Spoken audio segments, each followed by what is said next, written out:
औज़ुबिल्लाहिमिनश्शैतानिर्रजीम बिस्मिल्लाहिर्रहमानिर्रहीम। मैं हूँ राना शकील रहमान प्रोग्राम अवामी मसाइल के साथ। मेरा आज का एक खुसूसी प्रोग्राम सबक आमोज़ स्टोरी है और उम्मीद है कि मेरे नाज़रीन को पसंद आएगी। आजकल का जिस तरह का हालात चल रहे हैं, लोगों के फ्रस्ट्रेशन का शिकार है, हर आदमी परेशानी का शिकार है और हर दूसरे घर की एक कहानी है, बल्कि हर घर की एक कहानी है। कोई ना किसी मसाइल में, कोई ना किसी परेशानी में हर फर्द पड़ा हुआ है, हर फैमिली किसी न किसी मसाइल का शिकार हो रही है। प्रोग्राम का आगाज़ करने से पहले मैं अपने नाज़रीन के लिए एक छोटी सी खबर सुना रहा हूँ कि नवाज शरीफ को सज़ा सुनाने वाले जज अरशद मलिक कोरोना के बायस इंतकाल कर गए। इन्ना लिल्लाहि व इन्ना इलैहि राजिऊन। मेरी स्टोरी का आगाज़ कुछ यूँ है कि एक बादशाह अपने महल की छत पर चहलकदमी कर रहा था।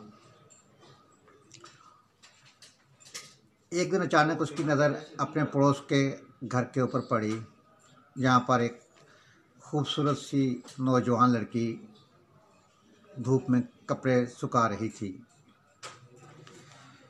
बादशाह को वो लड़की बहुत खूबसूरत लगी और बादशाह उसके हुस्न और जमाल का सहर हो गया। अब बादशाह 2-3 दिन वो इसी तरह करता रहा कि अपनी छत पे चला जाया करता था और लड़की को देखा करता था और आहिस्ता आहिस्ता लड़की के प्यार में गिरफ्तार होना शुरू हो गया। एक दिन बादशाह ने अपनी बंदी को बुलाकर पूछा कि ये किसकी बीवी है। बंदी ने कहा, बादशाह सलामत, ये आपके गुलाम फ़रोज़ की बीवी है। बादशाह नीचे उतरा। बादशाह ने इस औरत के खामद फ़रोज़ को अपने पास बुलाया और फ़रोज़ से कहा कि फ़रोज़, ये साथ वाले मुल्क में मेरा ख़त पहुँचा कर आना है बादशाह को, और उस बादशाह से उसका जवाब भी वापस लेकर आना है। फ़रोज़ ने कहा, जो हुक्म सर आंखों पर बादशाह सलामत। बादशाह सलामत ने उसे ख़त लिख कर दिया। फ़रोज़ अपने घर गया। घर जाकर उसने सामान की तैयारी की है सफ़र की, और रात को वो ख़त जो था तकिए के नीचे रख दिया और सो गया। सुबह उठा है, वो अपने सफ़र पर घोड़ा लेकर चल निकले। इस खबर से बिल्कुल बेनियाज कि बादशाह सलामत ने इसके साथ क्या चाल चली है। बादशाह ने जब देखा कि फ़रोज़ सफ़र पर चल निकला है और वो चला गया है, कुछ 3-4 घंटे के बाद बादशाह सलामत फ़रोज़ के घर चले गए। दरवाज़े को नॉक किया। फ़रोज़ की बीवी ने दरवाज़ा खोला तो सामने बादशाह सलामत खड़े थे। बादशाह सलामत ने कहा कि मैं फ़रोज़ का मालिक हूँ और इस मुल्क का बादशाह हूँ और आपका मेहमान हूँ। अंदर चला गया और अंदर जाकर एक पलंग के ऊपर बैठ गया।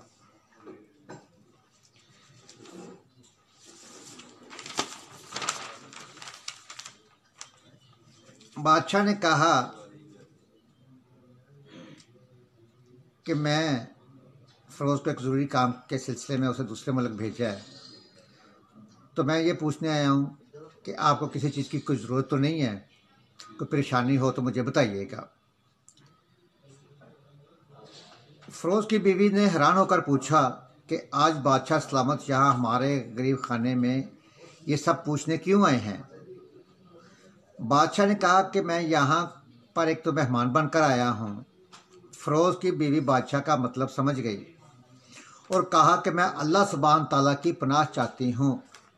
आपके इस तरह आने से जिसमें मुझे कोई खैर नज़र नहीं आ रही। बादशाह ने गुस्से में कहा, ऐ लड़की, क्या कह रही हो तुम? शायद तुमने मुझे पहचाना ही नहीं। मैं इस मुल्क का बादशाह हूँ, तुम्हें पहले भी बता चुका हूँ, और तुम्हारे शोहर का मालिक भी हूँ। फ़रोज़ की बीवी ने कहा, बादशाह सलामत, मैं जानती हूँ और आपको अच्छी तरह पहचानती भी हूँ। आप ही इस मुल्क के बादशाह हैं और मेरे खामद के मालिक भी हैं। लेकिन बुजुर्ग कह गए हैं कि अगर खाने में मच्छर गिर जाए तो खाना छोड़ दें। अगरचे दिल भी करता और खाना भी मज़ेदार हो, लजीज हो, लेकिन खाने से हाथ उठा देना चाहिए। मतलब कि खाना छोड़ देना चाहिए। बुजुर्ग ये भी कहते हैं कि शेर को जितनी तेज़ भी भूख लगी होगी वो कभी मुर्दार नहीं खाएगा, कि शेर जितना मर्जी भूखा होगा वो मुर्दा गोश्त कभी नहीं खाता। बादशाह सलामत, तुम इस बर्तन में पानी पीने आगे हो जिसमें तुम्हारे कुत्ते ने पानी पिया है। बादशाह इस औरत की बातों से बहुत शर्मसार हुआ और गुस्से से उठकर चला गया और गुस्से में अपना जूता वहीं भूल गया और फिरोज का एक जूता पहन गया। ये तो थी बादशाह की एक साइड की कहानी। अब दूसरी तरफ फिरोज अपने सफ़र पर निकला हुआ है और आधे रास्ते में उसे याद आया कि मैं तो खत घर पर ही तकिए के नीचे भूल आया हूँ। उसने उधर से ही वापस घोड़े को सर पर भगाया और घर की तरफ दोबारा चल निकला। घर पहुंचा, बीवी को सलाम दुआ की है और तकिए के नीचे से जैसे ही खत निकालने लगा तो उसकी नज़र पलंग के नीचे जूते के ऊपर पड़ी। फिरोज जो था वो बादशाह का जूता को पहचान गया कि ये तो बादशाह सलामत का जूता है और फिरोज का सर चकरा कर रह गया। वो समझ गया कि बादशाह ने इसके साथ क्या खेल खेला है। इसको सफ़र पर बेचकर अपना मतलब पूरा करना चाहता था। फिरोज ने खामोशी से अपनी बीवी के साथ कोई बात किए हुए खत उठाया और सफ़र पर दोबारा चल निकला।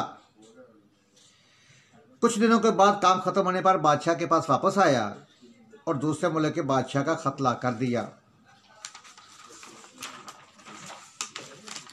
बादशाह ने इनाम के तौर पर फिरोज को 100 दिनार दिए। फिरोज 100 दिनार लेकर बाजार गया और अपनी बीवी के इस्तेमाल के कीमती कपड़े, औरतों के इस्तेमाल की कीमती चीज़ें और दूसरी कीमती तोहफ़े खरीदे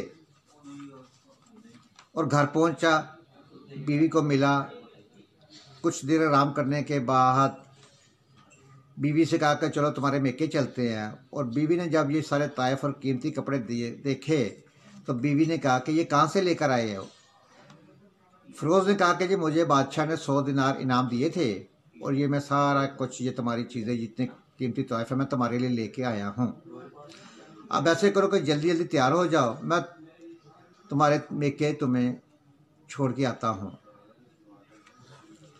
अब बीवी इस चीज़ से बाखबर थी कि ये फिरोज मेरे साथ क्या कर रहा है। बीवी थोड़ी देर बाद तैयार हुई है और खुशी खुशी अपने मेके अपने चल पड़ी अपने शोहर के साथ। ससुराल वालों ने दामाद और बेटी को देखा और इनके लाए गए तोहफ़े को देखकर बहुत खुश हुए। फिरोज की खूब आवभगत हुई, लेकिन फिरोज परेशान और थोड़ा सा नाराज़गी का इजहार बगैर कुछ खाए वापस चल दिया। कोई 1 महीना गुजरने के बावजूद फिरोज बीवी को वापस ना लाया तो कुछ दिन गुजरे। उसका ससुर और सालिस से मिलने आए और इससे पूछा कि फिरोज हमारी बेटी से क्या गलती हो गई है, उससे क्यों नाराज़ हो, उसे लेने वापस क्यों नहीं आए। हमें तुम्हारी नाराज़गी और गुस्से की वजह पता होनी चाहिए, या फिर हम आपको काजी के सामने पेश करें। फिरोज ने कहा कि अगर तुम चाहो तो मुझे काजी के सामने पेश करना चाहते हो तो काजी के सामने पेश कर दो, लेकिन मेरे ज़ुम्मे इसका ऐसा कोई हक बाकी नहीं रहा जो मैंने अदा ना किया हो। वो लोग अपना केस काजी के पास ले गए। काजी ने फिरोज को बुलाया। काजी इस वक्त बादशाह के पास बैठा हुआ था। लड़की के वालिद और भाइयों ने कहा कि बादशाह सलामत और काजी साहब आपको अल्लाह सुब्हान तआला हमेशा अपनी सलामत में रखे। उन्होंने दुआएं दी और लड़की के वालिद ने अपना केस सुनाना शुरू कर दिया कि काजी साहब, हमने फिरोज को एक सरसब्ज़ बाग, दरख्त, फलों से भरे हुए और साथ में एक मीठे पानी का कुआं इस शख्स के हवाले किया था, तो इस शख्स ने हमारा बाग उजाड़ दिया, सारे फल खा लिए, दरख्त काट लिए और कुएं को ख़राब करके बंद कर दिया। काजी फ़िरोज़ की तरफ मुतवज्जो होकर पूछा, हाँ लड़के, तुम क्या कहते हो? फ़िरोज़ ने कहा, काजी साहब, जो बाग मुझे दिया गया था वो इससे भी बेहतर हालत में मैंने इन्हें वापस किया है। काजी ने पूछा, क्या इसने बाग तुम्हारे हवाले वैसी ही हालत में वापस किया है जैसे पहले था? उन्होंने कहा, जी हाँ।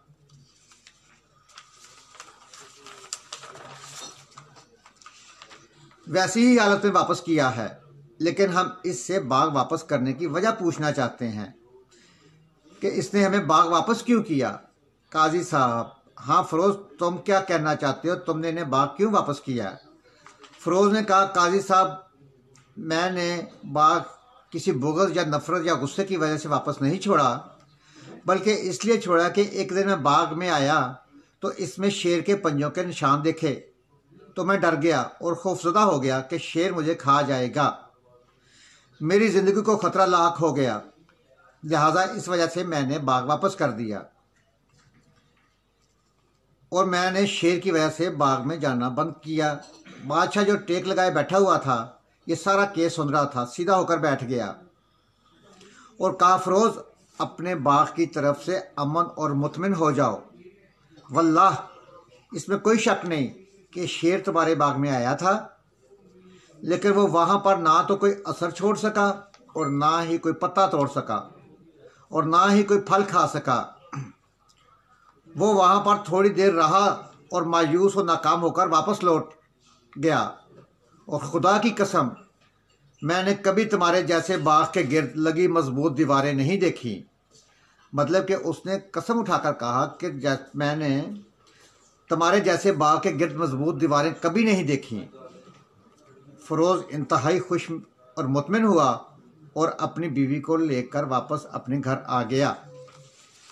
नाज़रीन, इस चीज़ पे ज़रा गौर कीजिएगा, बहुत ज़्यादा गौर करने की ज़रूरत है कि ना तो काजी को पता चला और ना ही किसी और को कि ये क्या माजरा था और ये क्या केस था।